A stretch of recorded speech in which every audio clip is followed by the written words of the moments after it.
Hi, everyone. Welcome to the Capital Raiser Show. I'm your host, Weston Walker, and we interview only the best entrepreneurs and investment fund managers. Shout out to the sponsors that make all of this possible, the Family Office Club, Capitalist Pro, and Invest Next. Today we have Bob Knakal. He is well known as the king of New York City investment sales. He graduated from Wharton and then went on to work at CBRE and then co-founded his firm, Massey Knakal Realty Services. He built the firm to $22.5 billion in closed sales with over 2,300 buildings sold in New York City. And he sold to Cushman Wakefield for about $100 million in 2014 and then joined as the chairman of New York City Investment Sales. Bob, welcome to the show. Thanks, Weston. Appreciate you having me on and looking forward to our chat today. Of course. Yeah, so let's go into your early background. Right after college, you graduated from Wharton and went straight into the brokerage field where you started to build your own firm. But you worked at CBRE first. What were the lessons that you took away from CBRE that helped you build one of the largest brokerages in the country? Yeah, well, interestingly, I actually worked in real estate during my summers in college. It was spring break freshman year. I wanted to get a job that would look good on my resume. Originally wanted to get into investment banking, but investment banks and commercial banks weren't hiring college kids for the summer in the early 80s. So I got a job at Coldwell Banker. I thought the place was a bank when I first walked in there, but they hired me. I took the job, loved it from day one, worked at CB my first two summers, or my all three summers when I was in college, and then started with them in Manhattan when I got out of school, and have never looked back. I've been a broker for just past my 41st anniversary, so I'm in year 42 now, and a tremendous number of lessons learned along the way. But I think probably the number one lesson is if you become an expert at something and get known for doing that one thing and known as the go-to person for that, and you really love it, so that you can work hard enough at it that you can rise to the top, and anything is possible when you put your mind to it. Absolutely. And you talk about in your other podcast starting in a smaller niche in the real estate space. And that goes for any business if you specialize in one particular thing and be well known, like you said. So talk about how being in a specialty and in a niche helped you build your company. Yeah, well, it was the specialization, I think, is very important, and whether it's real estate or any business. I always use as an example, if you're out playing basketball and you tear your ACL in your knee, and you go see two different surgeons, and one surgeon says, "Oh yeah, I can fix your knee ACL. I've done knees, shoulders, ankles, wrists, elbows. I can do it all." But you go to another guy and says, "I only do knee ACLs. I've done 10,427 operations." Who are you going to have your knee fixed by? Specialization is really important. It allows you to differentiate yourself from everyone else, and that differentiation leads to a competitive advantage. So I think early on, we started working in very small geographic territories, got to know everything about that area. Think about it. I'm a 21-year-old kid, get out of school, and I go to Manhattan to work in a market where in the four boroughs, not including Staten Island, but in the other four boroughs, is 176,000 buildings. How can you become an expert as a kid who knows nothing in a market that's 176,000 buildings strong? So we picked a little neighborhood, and we worked that neighborhood, got to know every owner, every transaction that happened, what new developments were going on in the area, what zoning changes were being proposed. And so we would pitch business early on, and the seller would say, "Hey guys, why should I hire you? You've only sold 3 buildings. I'm interviewing people who have been in the business for 10 years, 20 years, 30 years. And they said, "Because we know this neighborhood better than anybody. And yes, we've only sold through you've seen our market study. We've studied every transaction over the past 3 years. Here's a breakdown of all of those. And yes, we've only sold 3 buildings, but one was down the block, one was across the street, and one was right next door to yours. we know this market better than anybody, and we can be a better advocate for you in terms of convincing people why they should pay more for your building than somebody who's been selling buildings all over the whole city and might not know your neighborhood as well as we did. And that got traction with people. They bought into it. They said, "Hey, you know what? That's something. You're the doctor who only does knee ACLs, and we're going to give you a chance to fix our ACLs." So, it was something that got us up the curve very quickly. And then once Paul Massey and I had our two side-by-side territories covered, we hired somebody to work north of us and then south of us. And we literally grew the system like a jigsaw puzzle until we had every inch of Manhattan covered. And then we went out to Queens and did the same thing, and Brooklyn and did the same thing, and the Bronx. And it was a system that really capitalized on market knowledge. I often say that I'm really not in the real estate business. I'm in the information and relationship business. The real estate just happens to be the thing that the information is based on. But it's all about knowing your market, knowing your business, knowing the information, and then building relationships with people. And that's a winning formula. Yeah, and building that replicable business model like you did. What were some other strategies? Because you're in sales, you're in the people business. What are some strategies for communicating with clients, buyers, and sellers that helped you build your firm and mentor other young agents as well? Yeah, well, those two very different components to that question, and I'll answer both of them.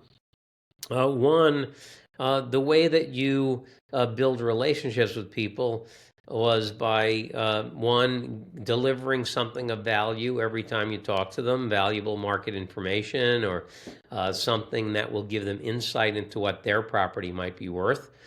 People who own investment real estate, often those buildings are where the majority of their net worth resides.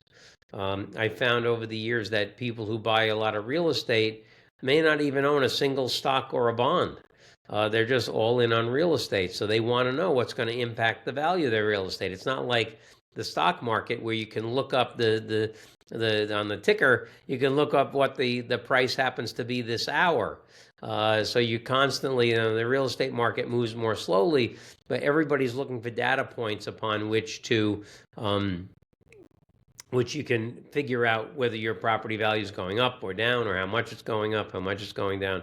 So that information can be very, very valuable.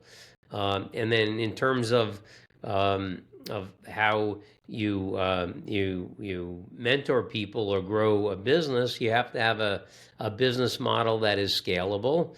And with regard to growing the business, you need to have a system which is very easy to understand. Everybody knows what their place and position is within that system, knows what the growth opportunities are, knows that you're behind them, you're invested in helping them grow and become better. And so, Paul Massey and I implemented a servant leadership approach to management, and always try to convince our people that we were interested in their well-being. We wanted them to do better than we did.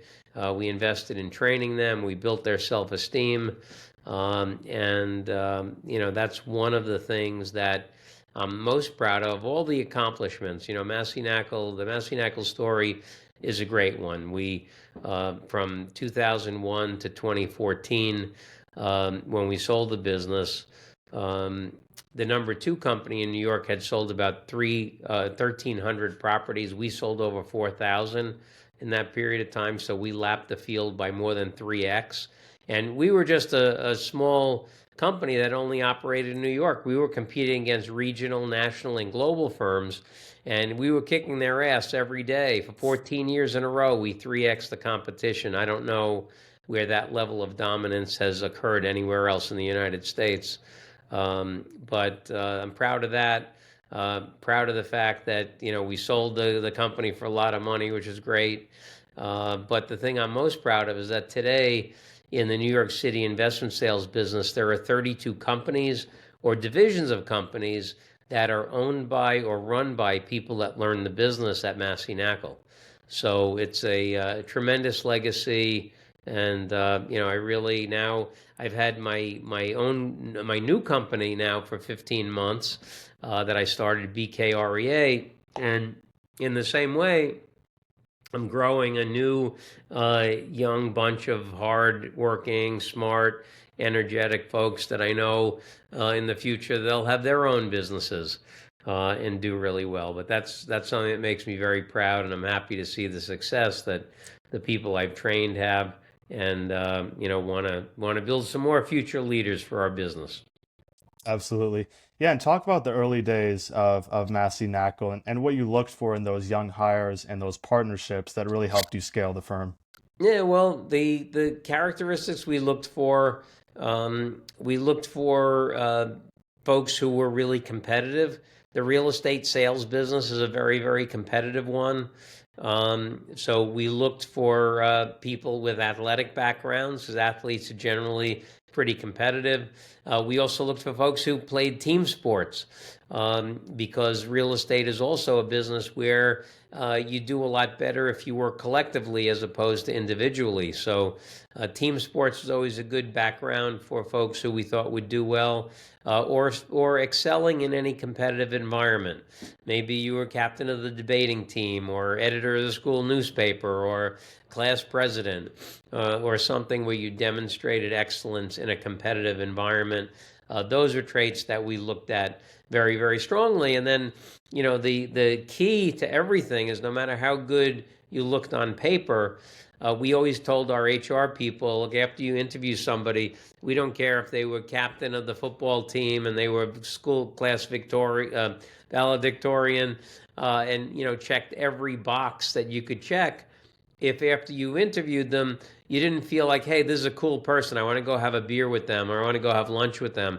If you didn't have that feeling, you couldn't offer them a job, because we felt like clients wouldn't feel that way about them. And I think clients, want to work with people who they know can do a good job for them, but also want to work with people that they like, and will like hanging out. We spend a lot of time with our clients. These, real estate transactions are not like buying a stock.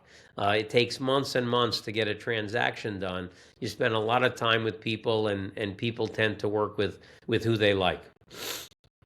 Absolutely. Yeah, and working with people you like is very important. So, a lot of people are successful in the investment side of the real estate business as well. So, how do you view the brokerage business versus maybe the private equity or investment side? Yeah, well, it's so interesting, Weston. I think when people say they want to get into real estate, that's like saying, I want to go swimming in water. Do you want to go in the ocean? Do you want to go in a lake, a river, a pool, a saltwater pool? There's a million different things you can do in real estate. I know the brokerage business. I don't really know any of the other businesses well, but even in the brokerage world, office leasing is a completely different business from mortgage brokerage, which is a completely different business from building sales.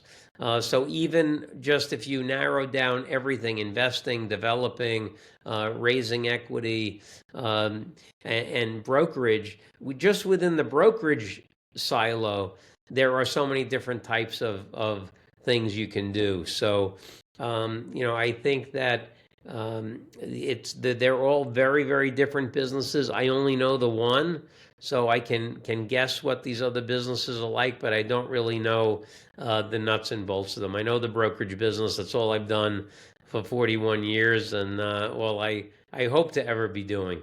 Of course, yeah, and it's just specializing in one thing. So, how did you turn your, I guess, medium-sized business into a large business that you eventually sold? What were the main things that took it from maybe 50 million to 100 million? Yeah, well, there have been inflection points over the years, and this gets to um, how you deal with those critical decisions at points in time. Like, for instance, when we filled all the territories in Manhattan, we had to make a decision. Do we go to the outer boroughs to sell buildings, or do we stay in Manhattan and just start to do office leasing or store leasing or mortgage brokerage?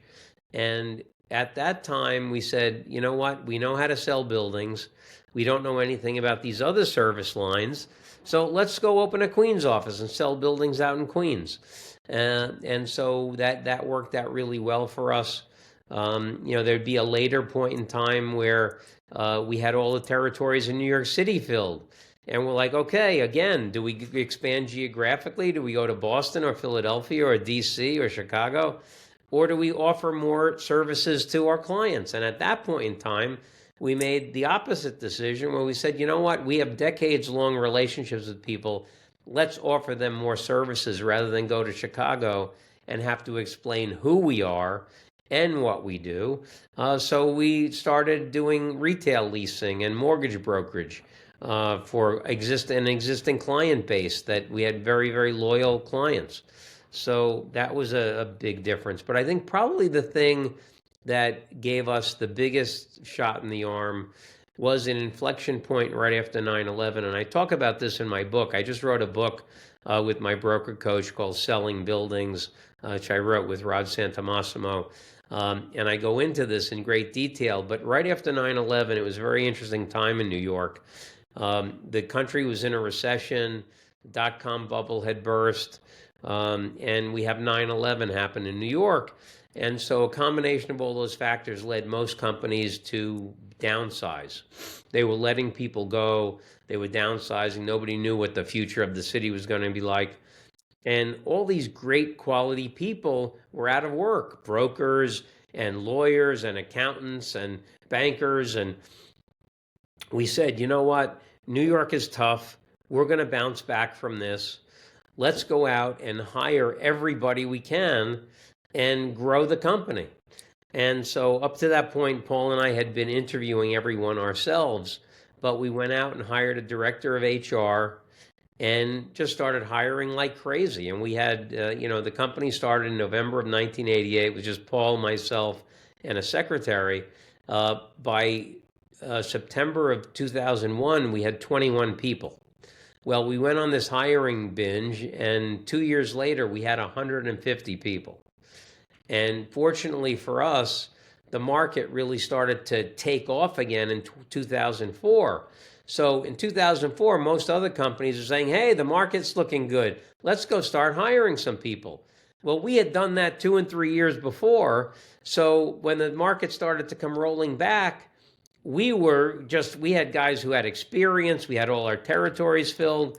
And we really took advantage of the market. And that period of time was probably our most dominant period. As I said, from 01 to 2014, we 3X'd the field. But in 2004, 5, 6, and 7, we were 4Xing the field regularly. It was just really remarkable. And it was all because of the counterintuitive moves that we made to beef up the company during the time when everybody else was downsizing. And we got very lucky, truthfully.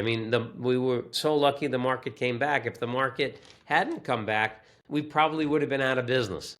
But we took a shot. We believed in the city, went all in, and fortunately for us, it worked out well. Absolutely. Yeah, so talk about your role now as, the chair of New York Investment Sales, and then also your new business, which is BKREA, and how you're, enabling AI and tech into that system and kind of building your team out from there. Right. Yeah. Well, we sold the business to Cushman and Wakefield. I was there for 3.5 years. Then I went to JLL for 6 years. I will say that it's a very different experience working at these big global shops. Was not for me. And I always say, there are pros and cons to everything. Pros and cons to working at small companies, mid-sized companies, big companies. Pros and cons to working for yourself versus working for somebody else. Just for me, I really enjoy having my own company. I'm very entrepreneurial. And the BKREA experience so far has been a great one. We are about 15 months old. As I said, we've closed 9 deals. It's about $200 million worth of sales. And we have about 55 exclusive listings now, closing in on $3 billion of assignments that we've gotten. A big help to us is the fact that we are using AI in such a big way. For those that may follow me on social media, you probably have heard of the Knakal Map Room. that is about as analog a room as it gets. We have a big paper map that's 24 feet long and 10 feet wide. We have maps all over the walls, all over you could see anything in hard form there. But we also are very, very robustly using AI. We're using AI in three ways. We're using it for prospecting and for deal execution. It's important on those fronts and really effective because those processes are nothing more than funneling. We're going from thousands of people to hundreds of people to dozens of people to a few. And AI is great for making that process more efficient and effective. This third way in which we're using it is in data interpretation. And AI is so powerful, it can do millions of calculations a second. And we have data sets that are fantastic. They're 40 years old, and we're applying the AI models to these data sets to try to yield some predictive things about different metrics and how they impact the market, and can maybe give our clients insight into what might happen. Everybody knows what happened in the past. Everybody's trying to figure out what's going to happen in the future. And we think based on the integrity of our data sets and our proprietary AI models that we're going to be able to come up with some predictive stuff. Yeah, and that's the hardest part is predicting what's going to come next. What is your ultimate goal with that company? Just to have fun. When we sold Massey Knakal, when we started Massey Knakal, we started in 1988 with the intent to sell it someday. And we ran that business for 26 years and 46 days before we sold it. And every second was spent figuring out how we could make that company as valuable as possible. Paul and I both came from, relatively modest backgrounds. And we thought, hey, this is a way we could really create something of value and create some wealth for ourselves. This iteration, I don't want to ever sell this company. I don't want to ever work for anybody again. That experience was, less than ideal for the past 10 years. But I will tell you, I'm having more fun now than I ever have. And just want to sell more buildings, help more clients. In your intro, you conflated a little bit the company stats and my personal stats. Massey Knakal sold over 5,000 properties in its 26 years, about $30 billion or $32 billion worth of activity. Personally, my last transaction was transaction closing number 2,351. And that's about $22 billion worth of sales. So that means over my 41-year career, I've sold an average of 1.1 buildings a week. So that's something I'm proud of. I'm a big baseball fan, and in baseball, to get to 3,000 hits is a big milestone. Yeah, and you have those I'd like to cards as well. Yep, I'd like to get to 3,000 building sales someday. That'd be pretty cool. So, but just taking it one deal at a time, and we keep going.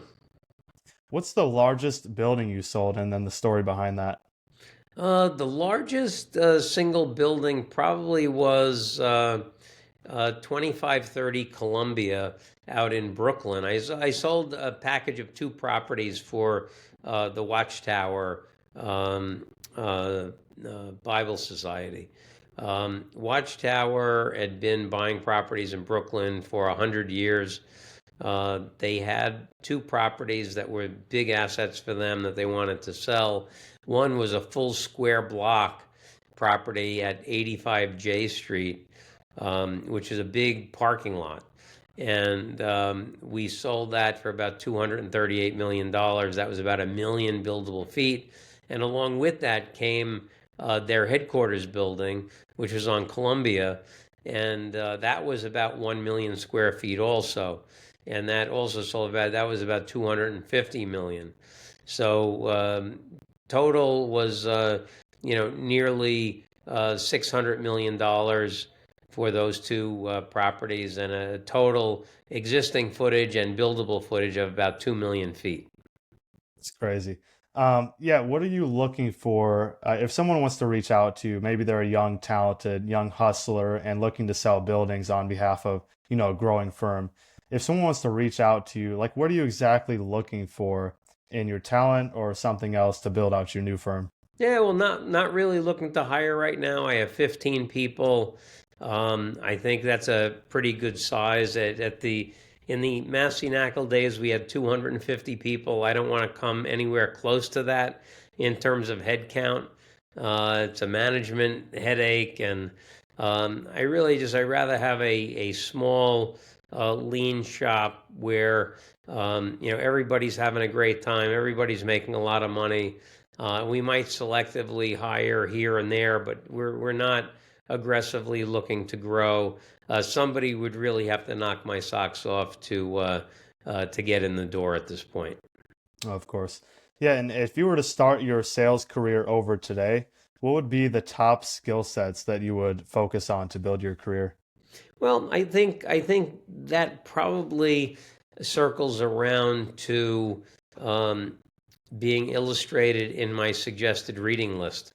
If you go to bobknackle.com, I have on there my suggested reading list, and the books circle around sales techniques, persuasion, human behavior, selling, negotiating tactics,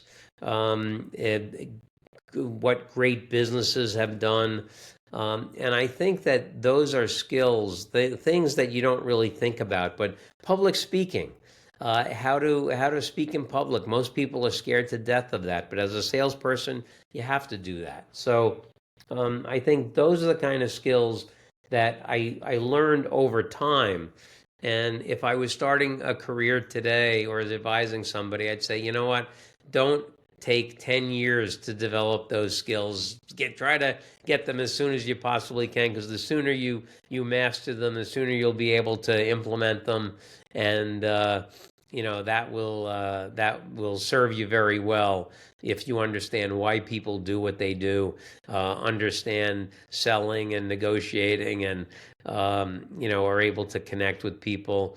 Those are skills that should be taught in college. Actually, there should be a whole curriculum about likability, salesmanship, because if you're just about in any business, you're dealing with people. Unless you're writing code in your mom's basement, you're dealing with people. And if you're dealing with people, those are skills that will definitely help you get ahead in life. Absolutely. And it takes a lot of reps as well, talking to various individuals, cold calling, public speaking, and it just takes time to build up those skills. But Mr. Knakal, I appreciate you coming on the show today. And that's all I have for you. So we'll stay in touch and thank you for the information. Great, Weston. Thanks so much for having me on. And if anybody wants to get in touch with me, follow me on social media. You can DM me. I'm on all the big platforms.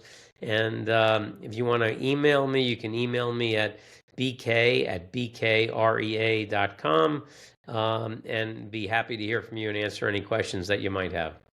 Awesome. And we'll put those links in the description below.